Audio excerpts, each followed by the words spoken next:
केंद्र बनाम दिल्ली सरकार की जंग फिर से शुरू हो चुकी है। दिल्ली में सरकार चला रही आम आदमी पार्टी के गुस्से की वजह इस बार केंद्र सरकार का वो एनसीटी एक्ट है जिसके आधार पर राजधानी में उपराज्यपाल की शक्ति में इजाफे का दावा किया जा रहा है। केजरीवाल और एलजी के बीच फिर टकराव, बढ़ेंगे दिल्ली के उपराज्यपाल के अधिकार। एनसीटी बिल पर दिल्ली में घमासान, आपका विरोध, संसद परिसर में प्रदर्शन। कौन होगा दिल्ली का असली बॉस? दिल्ली की सत्ता में अधिकार को लेकर दिल्ली सरकार और केंद्र सरकार के बीच हमेशा से टकराव देखने को मिलता रहा है। अब एक बार फिर से ये टकराव देखने को मिल सकता है। दरअसल गृह मंत्रालय ने सोमवार को लोकसभा में एक बिल पेश किया जिसमें दिल्ली के उपराज्यपाल को ज्यादा से ज्यादा शक्तियां देने की बात कही गई। इस बिल में कहा गया है कि दिल्ली सरकार को कुछ भी निर्णय लेने से पहले उपराज्यपाल की मंजूरी लेना जरूरी होगा। बिना उपराज्यपाल की सहमति के दिल्ली सरकार खुद से कोई कानून नहीं बना सकती है। इस नए बिल के अनुसार राजधानी दिल्ली में सरकार का मतलब एलजी होगा। वहीं विधानसभा से पारित किसी भी कानून को मंजूरी देने की ताकत एलजी के पास होगी।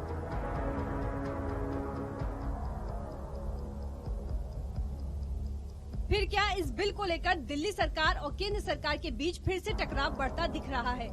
दिल्ली के मुख्यमंत्री अरविंद केजरीवाल ने इस बिल को लेकर केंद्र सरकार पर जबरदस्त हमला बोला। वहीं उप मुख्यमंत्री मनीष सिसोदिया ने इस बिल को लेकर केंद्र सरकार पर निशाना साधा है। बता दें कि एलजी को अधिकार देने वाले बिल पर आम आदमी पार्टी ने जमकर विरोध प्रदर्शन किया। इस दौरान आप पार्टी ने संसद परिसर में विरोध प्रदर्शन करते हुए इस बिल के खिलाफ नाराजगी जताई। क्या कहता है बिल? कोई भी फैसला लेने से पहले सरकार को एलजी की राय लेनी होगी। एलजी उन मामलों के बारे में निर्णय ले सकेंगे जिसमें उनसे राय मांगी जाएगी। विधानसभा में लाए जा रहे किसी भी कानून का अर्थ है कि उस पर एलजी की स्वीकृति। विधानसभा या उसकी कोई भी कमेटी प्रशासन के फैसलों को जांच नहीं सकती। बता दें कि उपराज्यपाल और दिल्ली सरकार के बीच लंबे समय से टकराव देखने को मिलता रहा है। इसी सिलसिले में एक मामले को लेकर सुप्रीम कोर्ट ने 4 जुलाई 2018 को अपने फैसले में कहा था कि सरकार के रोजाना कामकाज में उपराज्यपाल की ओर से दखल नहीं दिया जा सकता है। तो वहीं अब दिल्ली का असली बॉस कौन होगा, इस पर भी फिर से एलजी और केजरीवाल के बीच फिर से तनाव बढ़ता दिखाई दे रहा है। Bureau report, network 10।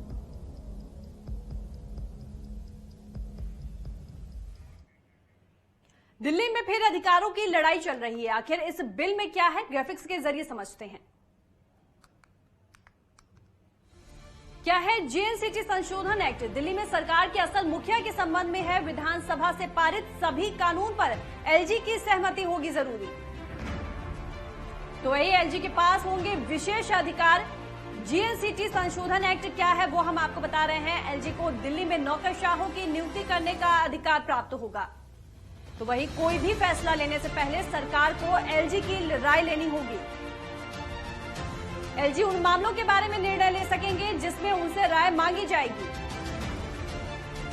विधानसभा या उसकी कोई भी कमेटी प्रशासन के फैसलों को जांच नहीं सकती।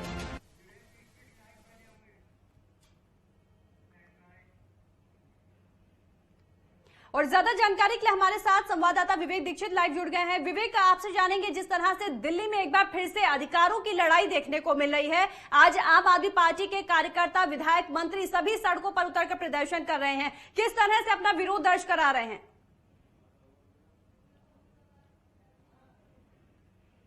लगातार यहाँ पर जनता मंत्र पे आज सुबह से ही ये माहौल था विरोध को लेकर। जो एलजी है इसका जो प्रस्ताव आया था उसके पास से ही आप पार्टी में एक अच्छी खासी नाराजगी देखी जा रही थी। सबसे बड़ी बात यह है कि आप पार्टी को इस बात का डर बना हुआ है, कहीं ना कहीं उसकी शक्तियों को छीना जा रहा है। और सबसे बड़ी बात यह, अगर हम बात करें 2018 की, तो 2019 में भी जो सुप्रीम कोर्ट द्वारा जो प्रस्ताव लाया गया था तो उसमें ये कहा गया था कि एलजी के जो भी फाइलें हैं वो उप राज्यपाल तक नहीं जाएंगी और कहीं ना कहीं उस पर संशोधन भी किया जाएगा। हमारे साथ कुछ आप पार्टी की महिलाएं भी हैं, इनसे बात करेंगे।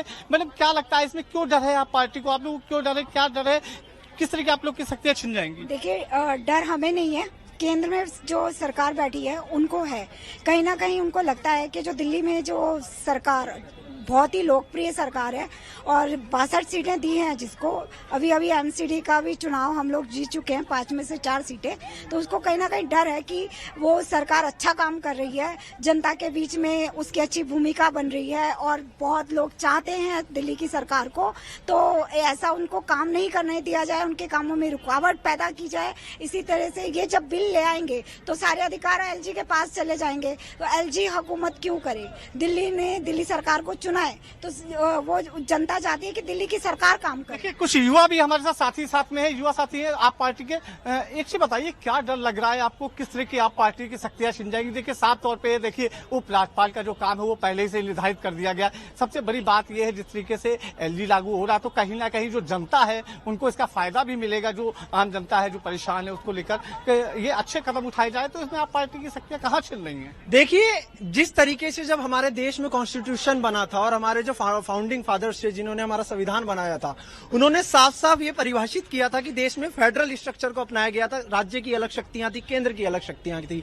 और जब सुप्रीम कोर्ट की संविधान पीठ का डिसीजन आया जुलाई 2018 में, जिसमें यह बताया गया था कि उपराज्यपाल सिर्फ 3 मसलों पर अपने फैसले ले सकते हैं, लॉ एंड ऑर्डर, पुलिस और जमीन। उसके अलावा दिल्ली की सरकार, चुनी हुई मंत्रिपरिषद हर फैसले लेने के लिए स्वतंत्र है। लेकिन जिस तरीके से पिछले दिनों अरविंद केजरीवाल जी की लोकप्रियता जनित में किए गए कामों की चर्चा पूरे देश में अलग अलग राज्यों में हो रही है। आपने हाल ही में देखा गुजरात के सूरत में 27 सीट जीतकर आम आदमी पार्टी ने गुजरात में एंट्री की। जिन लोकप्रियता से, आम आदमी पार्टी की लोकप्रियता से, अच्छे कार्यों से भारतीय जनता पार्टी को भय है, केंद्र की मोदी सरकार अलोकतांत्रिक तरीके से दिल्ली की सरकार को नाजायज तरीके से। और भी कुछ युवा साथी हमारे साथ में इनसे बात करेंगे। ये बताएं कि जिस तरीके से लगातार देखिए अब सड़कों पे उतर चुके हैं अरविंद केजरीवाल, अब देखिए सारे मंत्री आज जनता मंच पे इकट्ठा हुए थे, तो कहीं ना कहीं देखिए सरकार जो है हित में कर रही है। ऐसा नहीं है, सरकार जनता के हित में, सरकार भी चाहती है जनता की जो समस्याएं हैं उसको दूर किया जाए। और सबसे बड़ी बात है जिस तरह से अगर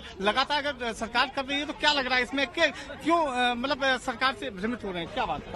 आज अगर मंत्री और मुख्यमंत्री को आना पड़ रहा है यहाँ पे प्रोटेस्ट के लिए, तो मुझे कहीं ना कहीं लगता है कि यह जो बिल है यह जो अलोकतांत्रिक बिल है और ये इसमें सिर्फ और सिर्फ ये चीज हमें ध्यान रखना चाहिए कि आप किसी की शक्तियां छीन रहे हैं। 2 करोड़ लोगों का जो जनमत मिला है सीएम को, हमारे अरविंद केजरीवाल को, उनकी शक्तियां छीन लेंगे तो वो काम कैसे करेंगे? अच्छी शिक्षा कैसे दे पाएंगे? अच्छी स्वास्थ्य कैसे दे पाएंगे? और आज जो दिल्ली और केजरीवाल का जो मॉडल बन पाया है वो मॉडल कैसे जारी रहेगा? तो सिर्फ और सिर्फ शक्तियां छीन लेने से आप एक सीएम के पास कुछ रहेगा ही नहीं, तो फिर वो काम कैसे करेंगे? कुछ हमारे साथ यहाँ आम लोग भी हैं, सोशल वर्कर भी हैं, हम इनसे ही बात करेंगे। यहाँ पर ये देखने को साफ तौर पर मिल रहा है कि अधिकारों की लड़ाई एक बार फिर से छिड़ गई है और यहाँ सीधे तौर पर कहना है कि राज्य सरकार की जो शक्तियां हैं उनका हनन हो रहा है।